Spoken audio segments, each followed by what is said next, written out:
ఈ వీడియోలో మీరు చూడబోతున్నారు నేను రికమెండ్ చేయబోతున్న best UV tempered glasses Motorola edge 70 fusion మొబైల్కి. అదేవిధంగా నా యొక్క ఎక్స్పీరియన్స్ కూడా అనమాట. నేను ఒక లోకల్ షాప్లో యూవీ టెంపర్డ్ గ్లాస్ని అయితే అప్లై చేయించాను ఈ మొబైల్ ఫోన్కి. దాంట్లో చాలా ప్రాబ్లమ్స్ అయితే ఫేస్ చేశాను అండ్ ఫైనల్గా నేను మీతో షేర్ చేసుకుంటాను.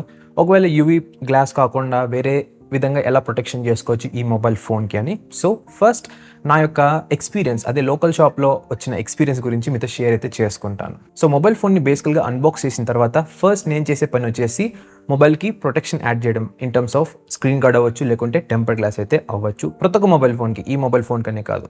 సో నేనైతే లోకల్ షాప్కి అయితే వెళ్ళాను, వాళ్ళని అడిగాను. ఈ యూవీ టెంపర్డ్ గ్లాస్కి అయితే సపోర్ట్ చేస్తుంది కాబట్టి అఫ్కోర్స్ మొత్తం కర్వ్స్ ఉంటాయి మొబైల్ ఫోన్లో 4 ఏరియాస్లో కాబట్టి. సో వాళ్ళని అడిగితే వాళ్ళు 400 రూపీస్, యాక్చువల్గా 500 రూపీస్ చెప్పారు. కొంచెం బేరం చేయంగా 400 రూపీస్కి ఫిక్స్ అయితే అయ్యారనమాట. సో ఈవెన్ నేను ఆన్లైన్లో చెక్ చేస్తున్న అరౌండ్ 300 రూపీస్, 350 రూపీస్ ఆ విధంగా అయితే ఉన్నాయన్నమాట. ఒకవేళ మనం ఒక ఇలాంటి లోకల్ షాప్కి వెళ్ళి వాళ్ళని హెల్ప్ అడిగినట్లయితే వాళ్ళు extra 50 rupees or 100 rupees charge చేస్తుంటారు డిపెండింగ్ ఆన్ ది ప్లేస్ అనమాట. సో నాకు అనిపించింది ఓకే లెట్ ఇట్ బీ, అది ఇది యాడ్ చేసుకున్నా కూడా సేమ్ ప్రైస్ అవుతుంది కాబట్టి నేను దీంతోనే లోకల్ షాప్లోనే అప్లై చేపిద్దామని అనుకున్నాను. సో ఫైనల్గా ఓకే చేశాను, 400 రూపీస్కి అప్లై చేయమని చెప్పాను. సో వాళ్ళైతే మంచిగా మొబైల్ ఫోన్ని వైప్ చేసి తర్వాత లిక్విడ్ యాడ్ చేసి గ్లాస్ని యాడ్ చేసాడు, తర్వాత యూవీ లైట్ని కూడా అయితే యాడ్ చేశాడు నీట్గా ఇది స్టిక్ అవ్వడానికి. సో అక్కడి వరకు బాగానే ఉంది. నేను మనీ పే చేశాను, ఇంటికి కూడా అయితే వచ్చేసాను. తర్వాత టెస్టింగ్ వీడియోస్ అన్నీ కూడా అయితే పోస్ట్ చేశాను, మీరు ఈ ఛానల్లో చూసే ఉంటారు ఆల్మోస్ట్ అన్నీ కూడా. సో టెస్టింగ్ చేసినప్పుడు కూడా నాకేం ప్రాబ్లం అయితే రాలేదు. బట్ కొన్ని రోజుల తర్వాత ఏమైందంటే ఫస్ట్ నేను అబ్జర్వ్ చేసిన ఇష్యూ వచ్చేసి స్క్రీన్ అనమాట. అంటే లైక్ డైరెక్ట్ సన్లైట్లో మొబైల్ ఫోన్ యూస్ చేస్తున్నానంటే వ్యూయింగ్ యాంగిల్స్ పరంగా చెప్తున్నాను. స్ట్రైట్గా యూస్ చేసినప్పుడు ఏం ప్రాబ్లం లేదు, బట్ మనం మొబైల్ ఫోన్ కొంచెం ఇటు టిల్ట్ చేస్తాం చూసారా, ఆ టైంలో నాకు కొంచెం వియర్డ్గా అయితే కనిపించాయి కలర్స్ అనేది.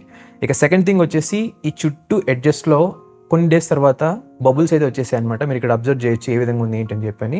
ఇప్పుడు ఇంకా కండిషన్ చాలా వర్స్ట్గా అయితే అయిపోయింది. ఫస్ట్ చిన్న చిన్న బబుల్స్ అయితే వచ్చి నేను అనుకున్నాను ఓకే స్మాల్ థింగే కదా వెళ్ళిపోతుందిలే అనుకున్నాను. బట్ లేదు, అది ఇంకా పెరుగుతూ ఒక ఎడ్జ్ కాకుండా పైన లెఫ్ట్ అండ్ రైట్ సైడ్ 2 చోట్ల అయితే వచ్చేసింది అనమాట. ఇంకా బాటమ్ సైడ్లో కూడా ఆల్మోస్ట్ వస్తూ ఉంది, సూన్ అది కూడా అయితే వచ్చేస్తుందని అనుకుంటున్నాను. బట్ నేను అనుకున్నాను, నేను ఎందుకంటే బ్యాక్ కేస్ యూస్ చేయం కాబట్టి మొబైల్ ఫోన్కి మేబీ దానివల్ల అయిందేమో అని చెప్పని. గైస్ ఒకవేళ మీరు కనుక ఈ మొబైల్ ఫోన్ యూస్ చేస్తున్నారు, బ్యాక్ కేస్ అలాగే యూవీ టెంపర్డ్ గ్లాస్ అప్లై చేశారంటే కింద కామెంట్లో తెలపండి. మీ మొబైల్లో ఉన్న స్క్రీన్ ప్రొటెక్టర్ కూడా ఈ విధంగా అయితే అంటే సైడ్స్ బబుల్స్ రావడం ఏమైనా జరిగిందా అని. సో ఓవరాల్గా నేను అర్థం చేసుకున్న ఒక మంచి లెసన్ ఏంటంటే లోకల్ షాప్లో వెళ్ళినా కూడా బ్రాండెడ్గా ఉండేటివే ఏపీయండి యూవీ టెంపర్డ్ గ్లాస్ అనేది. లోకల్ అయితే ఏపీయకండి, డబ్బులు తక్కువ అవుతుందని చెప్పని. బికాస్ మీరు మంచి క్వాలిటీ తెప్పిస్తే మీరు ఆల్మోస్ట్ లైక్ ఒక 6 months మేబీ మీరు యూస్ చేస్తే దాన్ని బట్టి 1 year వరకు కూడా అయితే యూస్ చేయొచ్చు, ఎటువంటి ప్రాబ్లం అయితే లేదు. ఫుల్ పైసా వసూలు అయితే అవుతుంది అనమాట. ఒకవేళ చీప్ వన్స్ 100 రూపీస్ 200 రూపీస్ దొరుకుతుంది కదా అని చెప్పని మీరు కొంచెం లో క్వాలిటీ తెప్పించారనుకోండి, ఈ విధంగా ఎయిర్ బబుల్స్ రావడం, ఇంకపోతే గ్లాస్ కూడా ఈజీగా బయటికి రావడం అనేది జరుగుతుంటుంది. సో అదనమాట. సో ఇక సెకండ్ థింగ్ వచ్చేసి బెస్ట్ యూవీ టెంపర్డ్ గ్లాస్ ఆన్లైన్లో అవైలబుల్ ఉండేది అనమాట. ఇక్కడ చూడొచ్చు మీరు లిస్ట్ అనేది. ఇక్కడ కనిపిస్తున్న అన్ని కూడా మంచి రేటింగ్స్ అయితే ఉన్నాయి అమెజాన్లో అండ్ ఈవెన్ మంచి రివ్యూస్ కూడా అయితే ఉన్నాయన్నమాట. డోంట్ వరీ, ఈ ప్రోడక్ట్ లింక్స్ అన్ని కూడా నేను డిస్క్రిప్షన్ బాక్స్ అలాగే పిన్ కామెంట్ సెక్షన్లో అయితే యాడ్ చేశాను. సో డెఫినెట్గా మీరు అక్కడ చెక్ చేసి ఆర్డర్ అయితే చేసుకోవచ్చు అనమాట. ఇవే కాకుండా డిఫరెంట్ ఆప్షన్స్ కూడా అయితే ఉన్నాయి, బట్ అవి అంత క్వాలిటీగా అయితే అనిపించలేదు అనమాట. లైక్ రివ్యూస్ పరంగా చూసుకున్నా లేకుంటే బ్రాండ్ రెప్యుటేషన్ పరంగా చూసుకున్నా కూడా. సో ఫైనల్గా ఒకవేళ మీకు యూవీ టెంపర్డ్ గ్లాస్ వద్దు అనుకున్నట్లయితే ఈ మొబైల్ ఫోన్ని ఎలా ప్రొటెక్షన్ చేసుకోవాలి అన్నట్లయితే దీనికి 2 ఆప్షన్స్ అనమాట గైస్. ఒకటి, మీరు టెంపర్డ్ గ్లాస్ వేపియండి, అంటే కర్వ్డ్ అయితే రాదు, ఫ్లాట్ అయితే వస్తుంది అనమాట. ఈ సైడ్స్ ఎడ్జెస్ ఉంటాయి చూసారా, అక్కడ మనకి ఫుల్ అయితే కవర్ అవ్వదు. సెకండ్ ఆప్షన్ వచ్చేసి స్క్రీన్ ప్రొటెక్టర్ అయితే యాడ్ చేసుకోవచ్చు. ఇదేంటంటే మనకి ఫుల్ అయితే కవర్ అవుతుంది కర్వ్స్ అంతా కూడా, బట్ దీంట్లో కూడా మనకి ఎయిర్ బబుల్స్ వచ్చే ఛాన్స్ అయితే ఎక్కువ ఉన్నాయన్నమాట.